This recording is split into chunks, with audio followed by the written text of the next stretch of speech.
He'd leave me not for something like that, but it happened. My name is Jessica. I'm 30 years old, and I guess this is my confession. It's been a few weeks now since it all went down, and I still can't quite believe it. I didn't mean to push him that far, but I just wanted him to get a grip.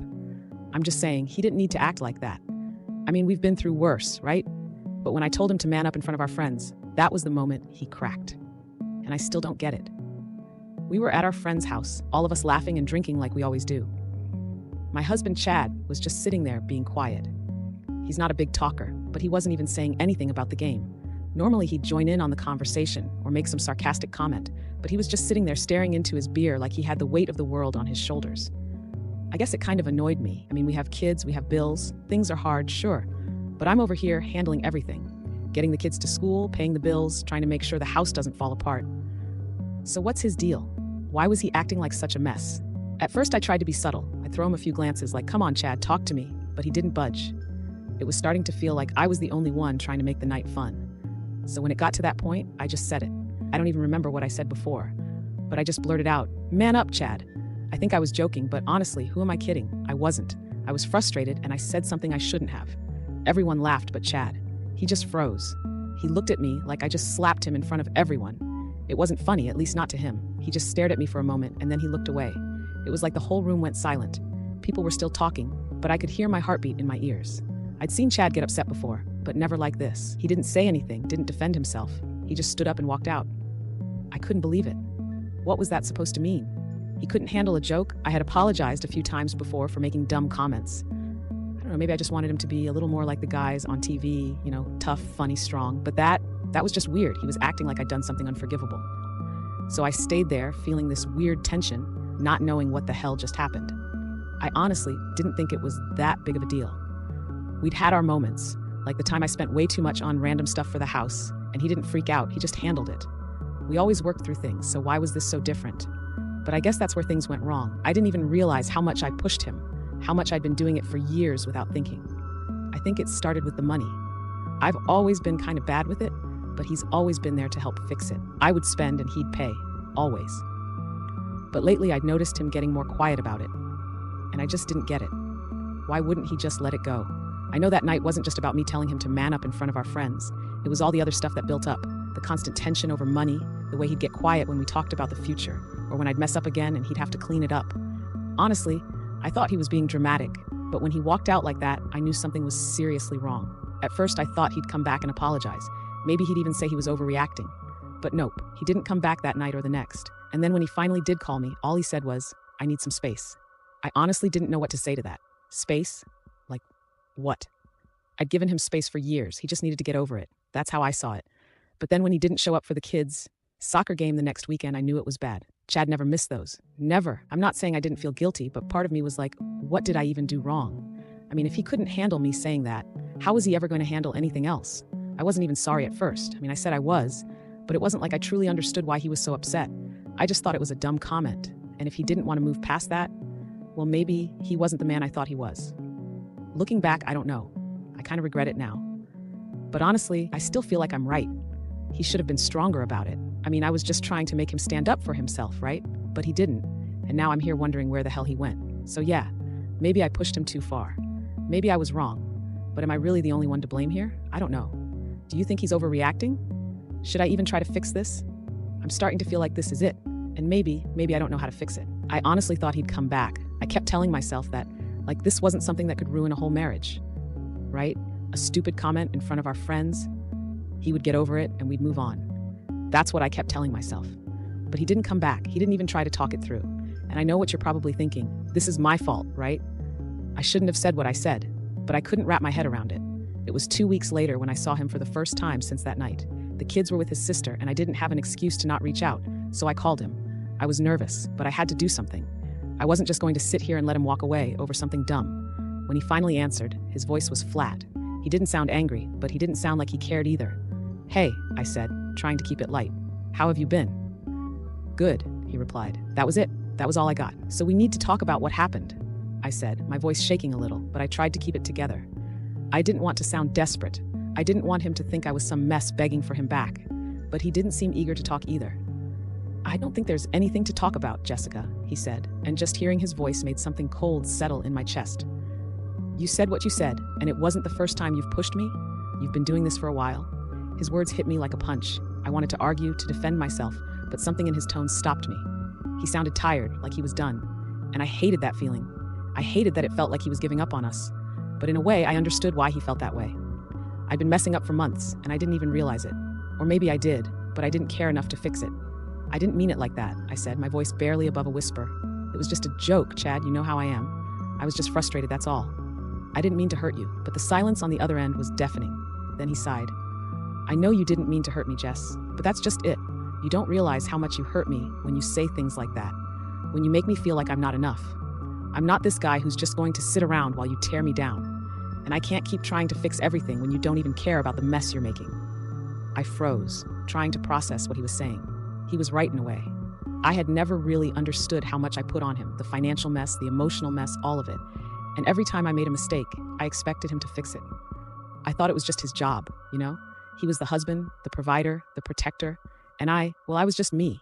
I thought I could get away with it, but he wasn't letting me get away with it anymore. He was tired of being the one to clean up my messes, and I hated that he was right. I'm sorry, I said again, but it felt hollow. I knew the apology wasn't enough. It wasn't going to fix everything. I couldn't just say the words and expect things to go back to normal. I don't know if I can do this anymore, Jess, he said, his voice quiet but firm.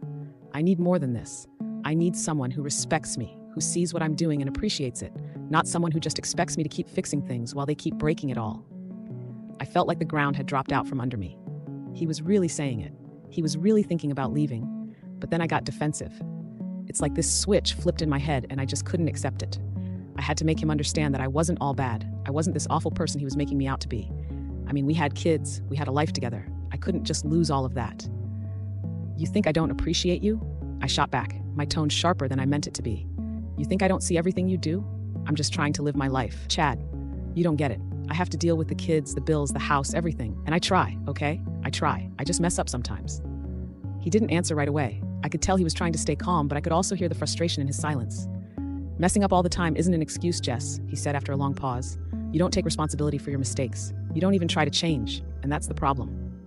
His words hit harder than any argument we'd had before. He was right. I didn't take responsibility. I didn't. I never did. I always found a way to blame him, or my circumstances, or the kids, or whatever. But I never looked at myself. I never thought, hey, maybe I'm the one who's messing everything up. And that hit me like a slap in the face. But instead of acknowledging it, I did what I always do. I deflected. Well, I'm not perfect, Chad, I said, trying to sound casual, but it came out defensive. Nobody's perfect. I'm not asking you to be perfect. I'm asking you to understand I can't be perfect. And neither can you, but he didn't take the bait. He didn't snap back like I thought he would. He just sighed again. And then he said the words that would stick with me forever. Maybe I'm not the one who's perfect, but I've tried.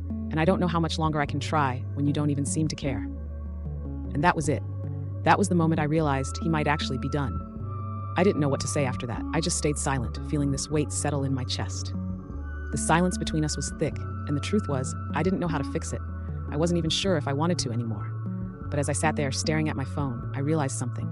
This wasn't just about the stupid comment I made in front of our friends. This was about everything. About me, about him, about us. And maybe, just maybe, I was the one who needed to change. But I wasn't ready to admit it. Not yet. The days after that conversation were the worst. I kept replaying everything in my head, his words, his tone, the silence, and honestly, I felt embarrassed. Deep down, I knew I was the one at fault. I knew I was the one who had pushed him to this point, but I couldn't bring myself to say it. I wasn't ready to admit that I might have been wrong, that I might have broken everything. I thought, I'm not the bad guy here. I'm just human. He's overreacting. I tried to act like everything was fine, like nothing had changed. But it had. It was clear as day. I couldn't look at him the same way anymore. And the worst part? I didn't know how to fix it. I wasn't ready to face what was really going on. The more I thought about it, the more I realized just how much I had taken him for granted. I never saw it that way before. I didn't realize how much he had been holding everything together for me. He'd always been the one who made sure the bills got paid, that the kids had everything they needed, that we were stable. And me? I was always spending money we didn't have on stupid things, getting us into debt and acting like it was all his responsibility to fix. I was reckless and worse. I was selfish. But I couldn't own up to it. Not yet. I couldn't face that truth because if I did, I'd have to look at everything I'd messed up, and I wasn't ready to do that. 2 days later, he called me. His voice was softer than I expected. Can we talk? He asked, and for the first time in a while, I heard a hint of vulnerability in his tone. I hesitated, but of course, I said yes. I couldn't leave things like this. We needed to talk. I wanted to fix it, but I didn't know how. So we set up a time to meet at a coffee shop. The whole time I was getting ready, I was nervous. My stomach was a mess. I kept thinking about how I was going to apologize, what I was going to say. I practiced it over and over in my head, but it felt like nothing was going to be good enough. It was too late for apologies, right? When I met him, he looked tired. There were dark circles under his eyes, and he didn't look like the man I had married. He looked worn out. He didn't greet me with the usual warmth. He didn't give me that hug I always counted on when we saw each other. Instead, he just nodded at me and took a seat across from me. I sat down, trying to be calm, but the nerves were still eating me up inside. I opened my mouth to say something, but before I could, he spoke first. "Do you realize how much damage you've caused, Jessica?" he asked, his voice quieter but firm. He wasn't shouting, but there was so much weight in his words. "You don't see it, do you? How much I've tried to fix things, how much I've tried to make it work. But every time you say something, every time you do something without thinking, it's like you're chipping away at everything we've been." It hit me like a ton of bricks. I thought I was just having little moments of frustration, but to him, it was so much more than that. My actions, my words were damaging him, and I hadn't even noticed. I didn't mean to hurt you," I said, my voice shaky. It was the only thing I could say. I couldn't think of anything else. But it wasn't enough. It never was. He looked at me, his gaze sharp. "You don't mean to hurt me, Jessica, but you keep doing it. You keep pushing me away without even realizing it. You think I'm supposed to just sit back and take it, don't you? That's not how this works. Not anymore." I wanted to defend myself. I wanted to say, "You don't get it. I'm under pressure too. I'm doing my best." But I knew that wasn't the truth.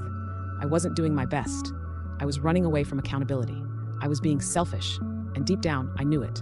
"I never wanted to push you away," I said, my voice breaking. I just don't know what I'm doing half the time. I mess up, I know I do. But I never meant for it to get like this. I never meant to make you feel like this." He didn't respond right away, and for a moment, it felt like the whole world was holding its breath. Then he sighed, and when he finally spoke, his words were quieter, more resigned.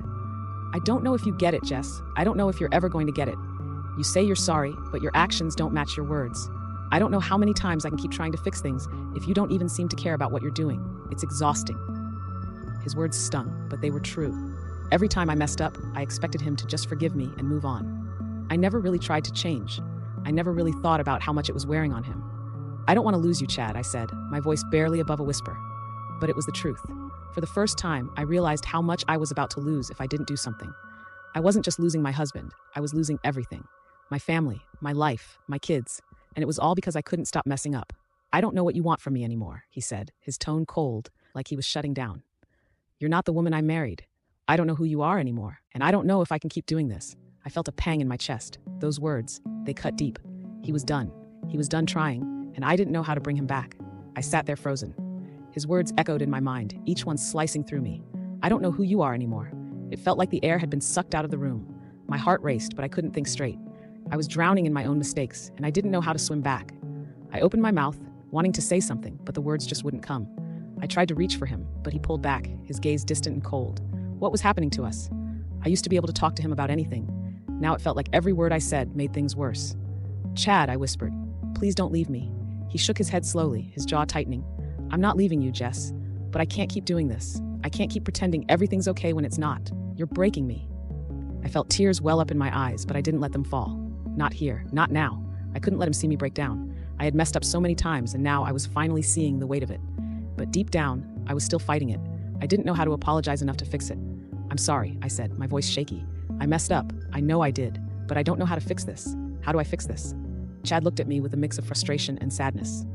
"You can't fix it in one day. You can't just say sorry and expect everything to be fine. There's so much damage, Jess. I've been there for you, and I've given everything I have to this family, to us, but I can't keep giving if you're not even trying to meet me halfway." I wanted to scream. I wanted to beg him to understand that I didn't mean to screw things up, but I knew he was right. I hadn't been trying. I hadn't been holding up my end of the deal. I kept making excuses, blaming everything but myself. "Chad, please, I'll do anything. I'll change. I swear I will. I just need a chance," I said, desperation creeping into my voice. He didn't respond immediately. Instead, he looked down at his coffee cup like he was trying to figure out if what I was saying was worth believing. I could see the exhaustion in his eyes. He wasn't angry anymore. He was just tired. So tired of fighting for something that didn't feel like it was worth fighting for anymore. "I don't know if I can believe you anymore," he finally said, his voice quiet but heavy. "Every time I think you're going to change, you just do something else. It's like you're not even listening. I don't know what else to say." His words were like a punch to my chest. I wanted to scream, but all I could do was sit there, feeling like the worst version of myself. The woman I had become wasn't someone I even recognized anymore. And the truth was, I was terrified. I wanted to fix everything. I wanted to make it right, but I knew deep down that it wasn't just going to be fixed by a few words. It wasn't going to be enough to say I was sorry and expect everything to go back to normal. I know I've messed up, but I still love you, I said, trying to sound confident, but it was just a whisper of what it should have been. He sighed, his hand rubbing his face in frustration. I don't think you do, Jess. Not in the way that I need. Not in the way that's going to make any difference. Maybe it's time we stop pretending. Maybe it's time we face the fact that we're not the same people we were when we first got married. I couldn't look at him anymore. I felt like my world was falling apart. Everything I had taken for granted, the love, the stability, the family we built, was slipping away, and I couldn't do anything to stop it. I'm not perfect, Chad, I whispered, choking back a sob. I know I'm not, but please, don't walk away from me. His eyes softened for just a moment, but then the walls came back up. I can't keep doing this, Jess. I need someone who's going to stand by me, who's going to be there for me. I've given everything, and I'm empty. I don't have anything left to give. And just like that, I realized it was too late. He stood up from the table, and it felt like the ground beneath me cracked open. I'm sorry, he said softly, but I can't keep doing this. I'm done. He walked away, and in that moment, I knew I had pushed him too far. I knew I had lost him, and I had nobody to blame but myself. The next few months were a blur. I tried to hold it together for the kids, but nothing felt the same. Chad moved out, and even though I knew I was the one who had caused all of this, I couldn't stop the guilt from eating me alive. There were times I felt like I was suffocating. I would lie awake at night thinking about all the chances I had wasted, all the moments I had taken for granted. And then one evening, I saw him again. It was brief, just a few words exchanged, but it was enough to make me realize the reality of it. He was done. He had moved on, and no amount of apologies, no amount of begging could bring him back.